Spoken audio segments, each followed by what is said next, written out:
నోరు తెరిస్తే అబద్ధాలు. ఒక ముఖ్యమంత్రి స్థాయిలో చంద్రబాబు నాయుడు గారు దేవాలయం లాంటి అసెంబ్లీలో నిలబడి నిన్న మాట్లాడినటువంటి మాటలు విని ప్రజాస్వామ్యం అన్నది సిగ్గుతోటి తలదించుకుంటుంది. ఒక ముఖ్యమంత్రి స్థాయి వ్యక్తి అసెంబ్లీలో నిలబడి మతాల మధ్యలో చిచ్చు పెట్టేటటువంటి ఒక ప్రయత్నం అన్నది నిన్న చేశారు. అసెంబ్లీ అన్నది దేవాలయం. అక్కడ ప్రజల సమస్యల గురించి మాట్లాడాలి, ప్రజల సమస్యలకి ఒక విముక్తి అనేది కలిగించాలి. కానీ నిన్న చంద్రబాబు నాయుడు గారు మాత్రము కేవలం మత రాజకీయాలు చేసిండు. అది చూసి నిజంగా నాకు సిగ్గేసింది. ఈరోజు చంద్రబాబు నాయుడు గారు మాట్లాడినటువంటి ఆ మాటలు ఏంటి, ఆ అబద్ధాలు ఏంటి, ఆ అబద్ధాలకి సాక్ష్యాలు ఏంటి అన్నది మీ ముందు పెట్టబోతున్నా. అంతేకాదండి, పవన్ కళ్యాణ్ గారు ఒక కొత్త రాజకీయం అన్నది మొదలుపెట్టిండు. పవన్ కళ్యాణ్ గారు కూడా నిన్న అసెంబ్లీలో మాట్లాడారు. ఆ కొత్త రాజకీయం ఏంటి అనేది కూడా ఈరోజు ఈ వీడియోలో మీ అందరికీ చూపించబోతున్నా. మీరు ఆల్రెడీ చూసినటువంటి వీడియోని, కానీ నా కోసం మళ్ళొకసారి జాగ్రత్తగా చూడండి. మొదటి అబద్ధం చంద్రబాబు నాయుడు గారిది. హిందూక పక్కన దేశ ఇవన్నీ ఒక ఎత్తు అయితే అన్నింటికంటే ప్రమాదకరమైన సూచనలు చూస్తే వాళ్ళ బిహేవియర్ చూస్తే ఫోటో చూపిస్తాడు. నాకు అది చూసినప్పుడు చాలా బాధ వేస్తుంది అధ్యక్ష. పైన చూడండి. ఇది వైవి సుబ్బారెడ్డి గారి సతీంద్రి. ఆవిడ బైబిల్ పట్టుకొని తిరుగుతాం. బైబిల్ పట్టుకొని వెనకాల సుబ్బారెడ్డి గారు చేయండి వెనకాల ఆవిడ బైబిల్ పట్టుకొని తిరుగుతుంది. సుబ్బారెడ్డి గారు వచ్చి టీటీడీ బోర్డు చైర్మన్ గా ఇలాంటి పనులు చేసే పరిస్థితికి వస్తారు.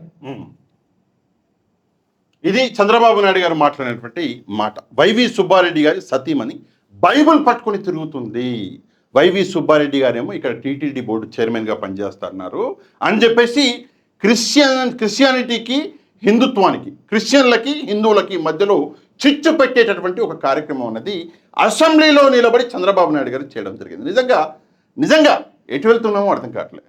ప్రజల కోసం పనిచేయవలసినటువంటి ప్రభుత్వాలు ఈరోజు ప్రజల కోసం పనిచేయడం పక్కన పెట్టేసి కేవలం కుర్చీలని కాపాడుకోవడానికి మాత్రమే పనిచేస్తున్నాయి.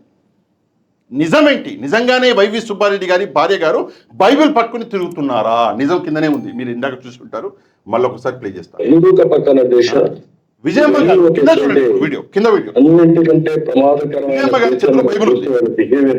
చేతికి ఇంకోటి ఇచ్చారు. అది చూసినప్పుడు చాలా బాధ. చూడండి, విజయమ్మ గారి చేతిలో బైబిల్ ఉంది. ఆమె చేతికి ఏదో ట్రే ఇస్తే ఆమె ఆ బైబిల్ ఎట్టు పెట్టాలో అర్థం కాక వైవి సుబ్బారెడ్డి గారి భార్య చేతికి ఆ బైబిల్ ఇచ్చారు.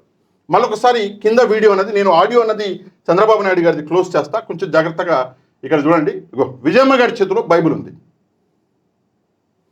ఇగో బైబిల్, ఇగో ఏం చేయాలో అర్థం కాక ఇగో వెనకిస్తుంది చూడండి. వెనక ఇచ్చారు. ఎవరికి ఇచ్చారు? వైవి సుబ్బారెడ్డి గారి భార్య గారికి ఇచ్చారు. వైవి సుబ్బారెడ్డి గారి భార్య అగో వెనకాల, అగో ఇక్కడ చూడండి బైబిల్ ఉంది. మళ్ళీ ఒకసారి వస్తుంది చూడండి. అగో ఆ ట్రే తీసుకోమని జగన్మోహన్ రెడ్డి గారు చెప్తే అగో వెనక్కి ఇచ్చారు. అదే ఫోటోని పైన చంద్రబాబు నాయుడు గారు, వైవి సుబ్బారెడ్డి గారి భార్య గారు ఆ బైబిల్ తీసుకున్నారు. విజయమ్మ గారి చేతులు ఖాళీ లేవని తీసుకుంటే ఆ ఫోటోని చూపిస్తున్నారు అసెంబ్లీలో. ఎంత దారుణం అండి, ఎంత దారుణం నాకు అర్థం కాదు. ఇంతకంటే ఆ దారుణం మరొకటి ఉంటుందా? దయచేసి ఒకసారి చంద్రబాబు నాయుడు గారు సమాధానం చెప్పాలి. చంద్రబాబు నాయుడు గారు సమాధానం చెప్పాలి. వైఎస్ రాజశేఖర రెడ్డి గారి సమాధిది, అక్కడికి వెళ్ళారు వీళ్ళందరూ. వెళితే జగన్మోహన్ రెడ్డి గారు ఆ ట్రే పట్టుకో అమ్మా అన్నట్టున్నాడు. ఆ ట్రే పట్టుకుందాం అంటే ఒక చేతిలో బైబిల్ ఉంది. ఆమె తీసి వెనకిచ్చింది బైబిల్. ఆ వెనకాల ఎవరున్నారు? వైవి సుబ్బారెడ్డి గారి భార్య గారు ఉన్నారు. బైబిల్ పట్టుకున్నంత మాత్రాన పాపం అనుకుంటే, నేను ఇప్పుడు మీకు వీడియో చూపిస్తా. బైబిల్ పట్టుకున్నంత మాత్రాన ఒక హిందూ పాపం అనుకుంటే నేను మీకు ఇప్పుడు ఒక వీడియో చూపిస్తాను. జాగ్రత్తగా వినండి, చూడండి. అగో ఒక్క నిమిషం సౌండ్ కూడా పెడతా. 23 కీర్తన 23 ఒకసారి చూసినప్పుడు, యెహోవా నా కాపరి, నాకు లేమి కలుగదు, పచ్చిక గల చోట్లను ఆయన నన్ను పరుండజేయుచున్నా. బైబిల్ పట్టుకున్న ప్రతి వ్యక్తి క్రిస్టియన్ కదా చంద్రబాబు నాయుడు గారు.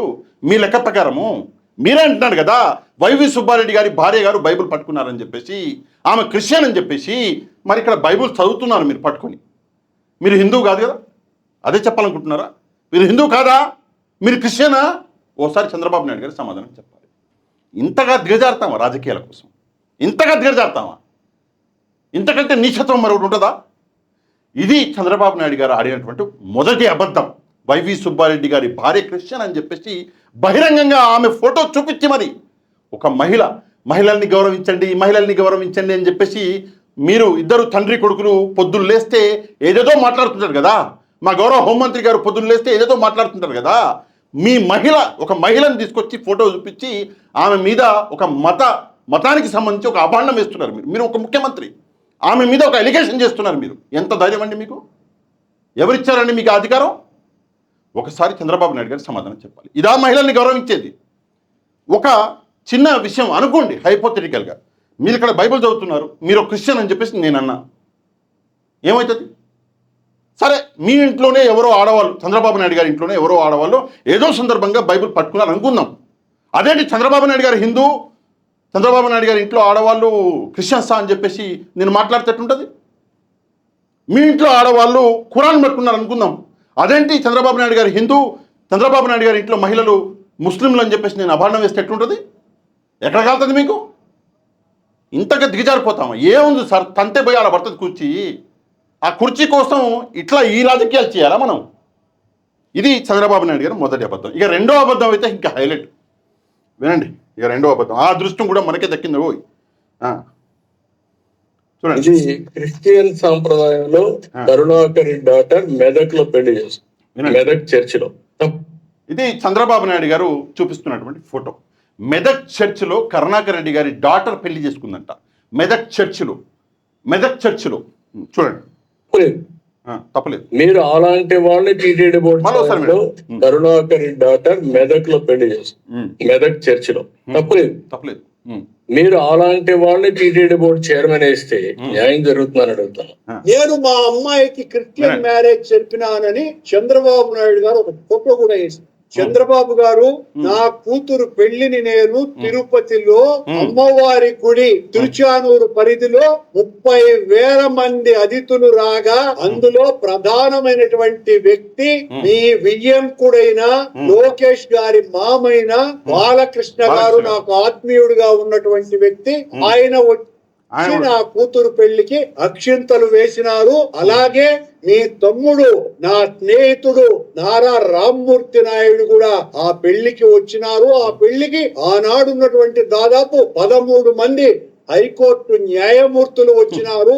నేను నా కూతురు పెళ్లిని హిందూ సాంప్రదాయం ప్రకారమే చేసినానని ఆ దేవదేవుని సాక్షిగా ప్రమాణం చేస్తున్నా.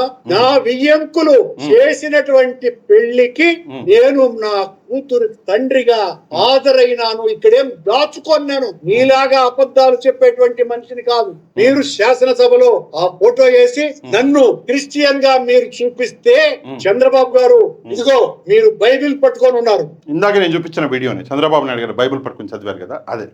అంటే ఇక్కడ ఏమైంది అంటే చంద్రబాబు నాయుడు గారు చేస్తున్నటువంటి ఈ ఎలిగేషన్ ఏదైతే ఉందో, నిజంగా ఈ ఎలిగేషన్ కి సమాధానం క్రిస్టియన్ సాంప్రదాయంలో కరుణాకరి డాటర్ మెదక్ లో పెళ్లి చేస్తుంది, మెదక్ చర్చ్. కరుణాకర్ రెడ్డి గారి డాటర్ అంట మెదక్లో పెళ్లి చేసుకుంది అని చెప్పేసి ఒకటి ఇందాక ఆ ఫోటో చూపించారు, వైవి సుబ్బారెడ్డి గారి భార్య.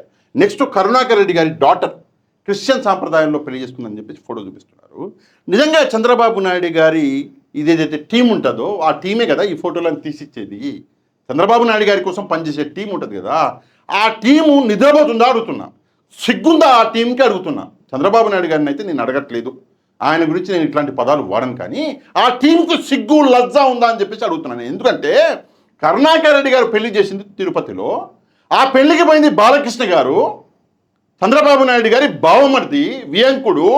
ఆ పెళ్లికి పోయింది చంద్రబాబు నాయుడు గారి తమ్ముడు గారు రామ్మోహన్ నాయుడు గారు.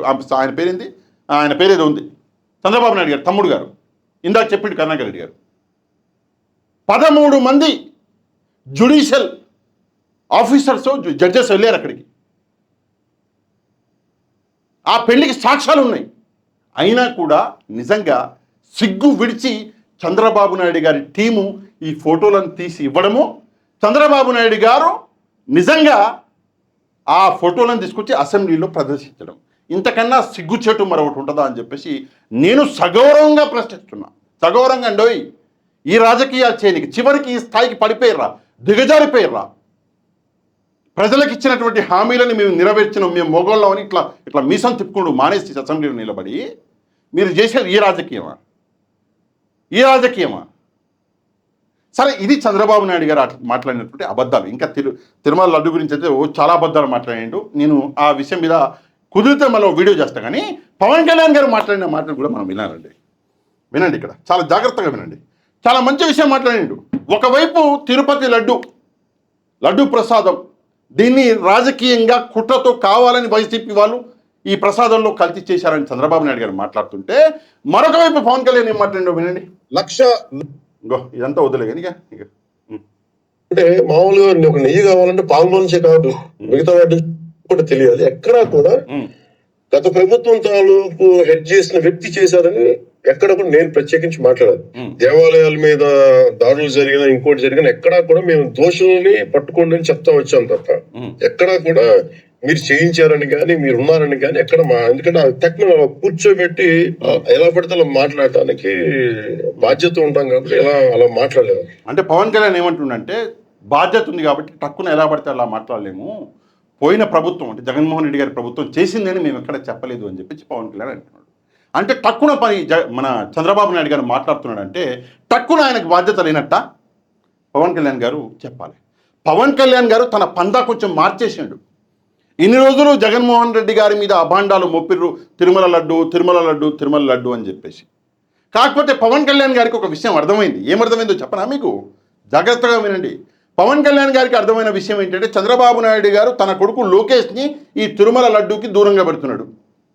రేపు పొద్దున ఏదైనా బూమ్ ర్యాంక్ అయితే లోకేష్కి ఏ డ్యామేజ్ జరగకూడదు, రాజకీయ భవిష్యత్తు ఉన్న వ్యక్తి కాబట్టి లోకేష్ గారిని పక్కన పెట్టి పవన్ కళ్యాణ్ గారిని తిరుమల లడ్డూలో వాడుకుంటున్నాడు చంద్రబాబు నాయుడు గారు అని పవన్ కళ్యాణ్ గారికి అర్థమైంది. అందుకే పవన్ కళ్యాణ్ గారు తన పందా మార్చేశాడు. లేదు జగన్మోహన్ రెడ్డి గారో లేదా ఏదో ప్రభుత్వం అంటే మన ఏమంటారు వైసీపీ ప్రభుత్వం ఏదైతే ఉందో అది తప్పు చేసింది అని మేము ఎక్కడ అంటలేము. కాకపోతే ఏమంటున్నాము అంటే, ఎవరో తప్పు చేశారు, ఎవరు చేశారు అనేది తక్కువ ఒక మాట అనేం మేము, మాకు సంబంధం లేని విషయం. కానీ ఆ మాట మేము అంటలేను, వైసీపీ మీద ఆ భాండాలు మేము వేయట్లేదు అని చెప్పేసి ఆయన ఒక విధంగా పవన్ కళ్యాణ్ గారు ఈరోజు పందా మార్చేశాడు. ఇది ఎందుకు జరిగింది? కేవలము ఇది రాజకీయంలో ఒక భాగంగా జరిగింది. పవన్ కళ్యాణ్కి నిజాలు అర్థమైనాయి. ఇప్పుడు నిజాలు అర్థమైనాయి కాబట్టి పవన్ కళ్యాణ్ గారు ఇప్పుడు కొంచెం రాజకీయంగా పందా మార్చారు. ఒకే అసెంబ్లీలో నిలబడి, ఇది 24వ తారీఖు నిన్ననే జరిగింది, ఒకే అసెంబ్లీలో నిలబడి ఒకవైపు ఏమో చంద్రబాబు నాయుడు గారు వైసీపీ మీద లడ్డూకి సంబంధించి అభాండాలు మోపితే, అదే అసెంబ్లీలో నిలబడి పవన్ కళ్యాణ్ గారు లేదు మేము వైసీపీ మీద ఎలాంటి ఆరోపణలు చేయట్లేదండి అని చెప్పేసి చెప్తాడు. ఇది రాజకీయం అంటే. ఇంతకంటే ఘోరమైన రాజకీయం మరొకటి ఉంటుందా? దయచేసి ప్రజలు అర్థం చేసుకోవాలి. ఇక్కడ తిరుమల లడ్డూకి సంబంధించి ఒక రాజకీయం అన్నది మా మీద కూడా జరిగింది. నేను మీకు ఆల్రెడీ చెప్పా. ఏం చేశారు అంటే, తిరుమల లడ్డు మరియు హెరిటేజ్కి సంబంధించినటువంటి వార్తలని చాలామంది ప్రసారం చేస్తున్నారని చెప్పేసి, దాని మీద అనాలిసిస్ చేస్తున్నారని చెప్పేసి వీళ్ళు ఏం చేశారు అంటే, ఢిల్లీ హైకోర్టుకి వెళ్ళి ఒక ఆర్డర్ తెచ్చుకున్నారు, ఒక ఇంట్రీమ్ ఆర్డర్ తెచ్చుకున్నారు. హెరిటేజ్కి సంబంధించి ఈ విషయంలో అంటే తిరుమల లడ్డు విషయంలో ఎలాంటి విషయాలు మాట్లాడకూడదు, ప్రసారం చేయకూడదు అని చెప్పేసి మాలాంటి వాళ్ళ చేతులు కట్టేశారు. అందుకే చంద్రబాబు నాయుడు గారు మధ్యలో ఎక్కడ మాట్లాడలే. ఈ ఆర్డర్ 19వ తారీఖు వచ్చింది. రాగానే చంద్రబాబు నాయుడు గారు ఇమ్మీడియట్గా అసెంబ్లీలో మళ్ళీ తిరుమల మీద లడ్డు మీద అటాక్ చేయడం మొదలుపెట్టారు. ఎందుకంటే మా చేతులు కట్టేశారని చంద్రబాబు నాయుడు గారు తెలుసు కదా. చంద్రబాబు నాయుడు గారి బిగ్గెస్ట్ వీక్నెస్, జగన్మోహన్ రెడ్డి గారి బిగ్గెస్ట్ స్ట్రెంగ్త్ ఏంటంటే సోషల్ మీడియా చేతులు ఇప్పుడు కట్టేసినాం. ఇప్పుడు మనం రెచ్చిపోవాలా అని చంద్రబాబు నాయుడు గారు మళ్ళీ రెచ్చిపోయేటటువంటి కార్యక్రమం చేస్తున్నారు. ఆ విషయం అర్థం చేసుకున్న పవన్ కళ్యాణ్ మాత్రం పక్కకి సైడ్కు తప్పుకున్నాడు. ఇది ప్రస్తుతం జరుగుతున్నటువంటి రాజకీయం. ఏది ఏమైనప్పటికీ కూడా ఒక ముఖ్యమంత్రి స్థాయి వ్యక్తి ఇలాంటి చిల్లర రాజకీయాలు చేయవచ్చునా? ఇలాంటి చిల్లర రాజకీయాలు చేయవచ్చునా?